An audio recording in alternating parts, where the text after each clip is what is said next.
Welcome to The Explainer. Today, we're diving into a battle that's not fought with guns or armies, but it's a war that rages every single day right inside our own minds. We're going to break down the idea of spiritual warfare, drawing on teachings from a Bible study by Dr. Bruce McClure. And more importantly, we're going to uncover a clear strategy for how to win. You know that feeling, right? That constant back and forth, that struggle in your own thoughts. Well, what if that isn't just random noise? The material we're looking at today frames this as a very real conflict, a spiritual war that's fought not on some far-off battlefield, but right between your ears. And this quote right here, it gets right to the heart of it. We can't punch our way through doubt or argue our way out of anxiety, because this isn't a physical fight. The weapons we need are spiritual. And the whole point is to tear down what the Bible calls strongholds.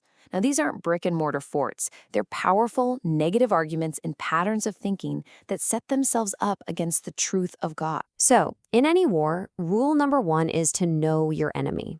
What's their strategy? What's their go-to move? Well, according to these teachings, the opponent has a very specific, very consistent playbook. According to this teaching, our adversary isn't some monster with a pitchfork. No, he's called the father of lies, and his primary weapon isn't force, it's falsehood. Deception is described as his native language. Think about that for a second. It's what he does best. The whole strategy is just to get us to listen to a lie and then to believe it. Now look at this. This is so interesting because it lays out the two completely different sets of resources that are competing for space in our minds. On one side, you've got Satan's arsenal, doubts, fears, shame, lies. You know those whispers? You're a failure. You're not good enough. There's no hope. But then look at the other side.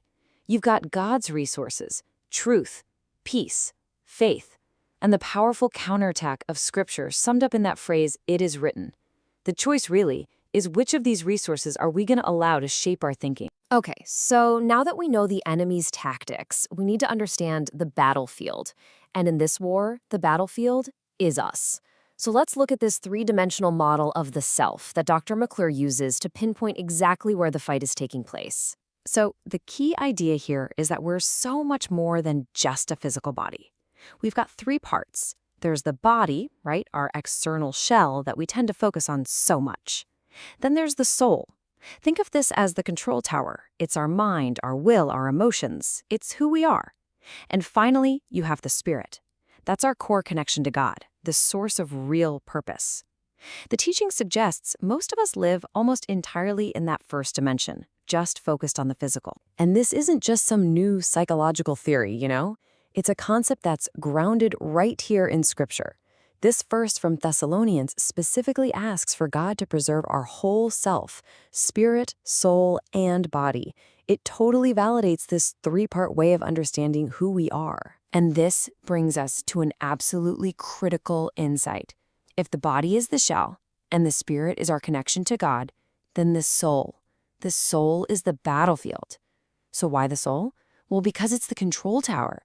It's where we think, where we feel, where we choose. And that makes it the number one target. I mean, the logic is simple, right? If you can capture the control tower, you can direct the entire person. Okay, so we've seen the enemy's playbook, and we've identified the battlefield of the soul. This, of course, leads to the most important question of all. What's the strategy for victory? How do you actually fight back and win? The strategy that's laid out in Ephesians is basically a two-step process. First, you have to actively put off the old way of thinking. You know, the old patterns and habits that were corrupted by lies. But here's the key. It is not enough to just stop thinking negatively. The second and absolutely crucial step is to be renewed in the spirit of your mind. It's an active replacement. Out with the old, in with the new. And here is why that mental renewal is so critical. Our bodies, for the most part, just follow the directions our mind gives them. If your mind says go, the body goes. If it says stop, it stops. This means that every single action, it's just a follow-through of a thought that came first. The principle couldn't be clearer. If you control the thinking, you control the action. This all leads us to a final, incredibly powerful metaphor that really serves as both a takeaway and a serious warning.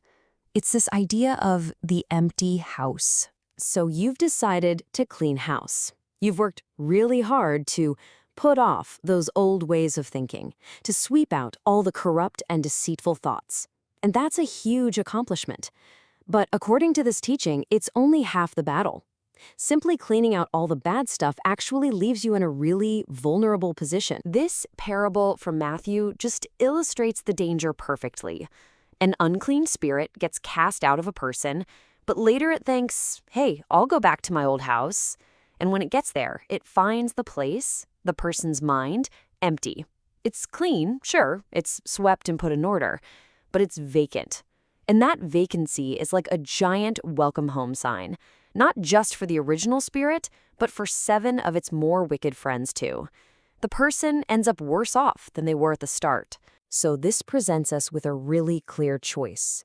We can have an empty house, a mind that's clean but vacant, swept but vulnerable, and basically wide open for a hostile takeover. Or we can have a furnished house, a mind that's actively filled with truth, protected by righteousness, and secured by faith.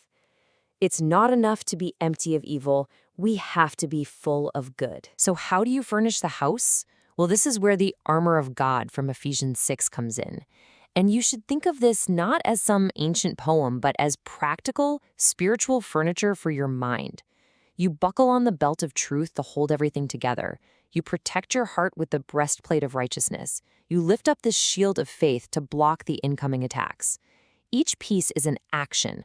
The point isn't just to admire the armor, but to put on the full set and occupy the space, leaving no room for the enemy. And this brings us to one last challenging thought from Dr. McClure.